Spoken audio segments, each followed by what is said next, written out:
सभी को राम राम। मैं ऋषिका आज आप लोगों के सामने एक कहानी लेकर आई हूँ। कहानी का नाम है साधु और आनंद। एक साधु देश में यात्रा के लिए पैदल निकला हुआ था। एक बार रात हो जाने पर वह एक गांव में आनंद नाम के व्यक्ति के दरवाजे पर रुका। आनंद ने साधु की खूब सेवा की। दूसरे दिन आनंद ने बहुत सारे उपहार देकर को विदा किया। साधु ने आनंद के लिए प्रार्थना की, भगवान करे तू दिनों दिन बढ़ता ही रहे। साधु की बात सुनकर आनंद हंस पड़ा और बोला, अरे महात्मा जी, जो है यह अभी नहीं रहने वाला। साधु आनंद की ओर देखता रह गया और वहां से चला गया। 2 वर्ष बाद साधु फिर आनंद के घर गया और देखा कि सारा वैभव समाप्त हो गया है। पता चला कि आनंद अब बगल के गांव में एक जमींदार के यहाँ नौकरी करता है।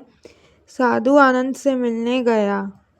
आनंद ने अभाव में भी साधु का स्वागत किया। झोपड़ी में फटी चटाई पर बिठाया, खाने के लिए सूखी रोटी दी।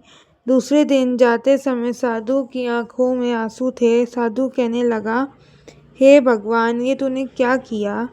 आनंद पुनः हंस पड़ा और बोला, महाराज, आप क्यों दुखी हो रहे हो?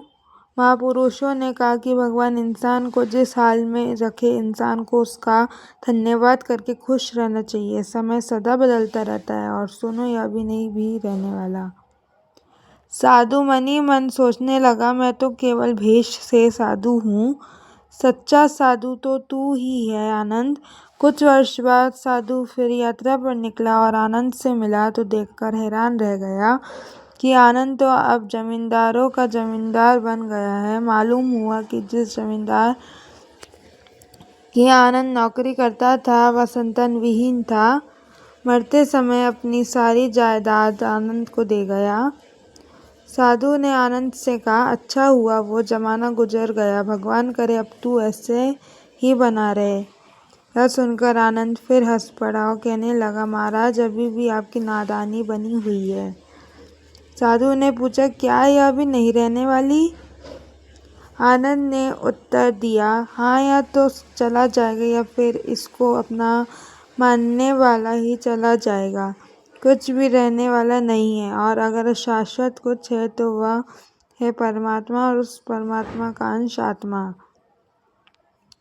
आनंद की बात को साधु ने गौर से सुना और चला गया।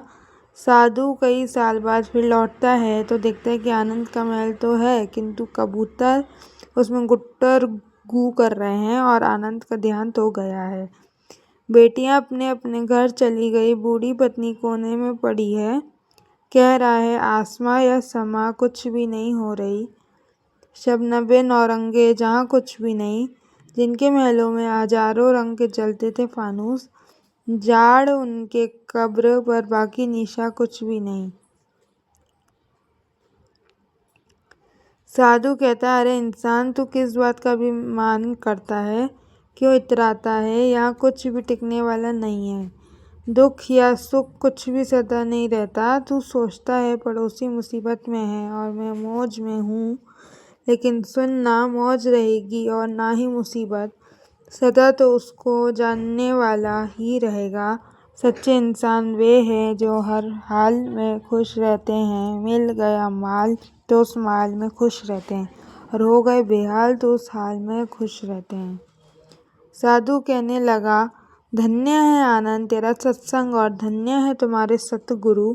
मैं तो झूठा साधु हूँ, असली फकीरी तो तेरी जिंदगी है। अब मैं तेरी तस्वीर देखना चाहता हूँ, कुछ फूल चढ़ाकर दुआ तो मांग लूँ। साधु दूसरे कमरे में जाता है तो देखता है कि आनंद ने अपनी तस्वीर पर लिखवा रखा है, आखिर में यह भी नहीं रहेगा। चिंतन करे, आखिर में कुछ भी नहीं रहेगा। सदैव प्रसन्न रहिए, जो प्राप्त है वही पर्याप्त है। धन्यवाद। जय हो, सदा विजय हो।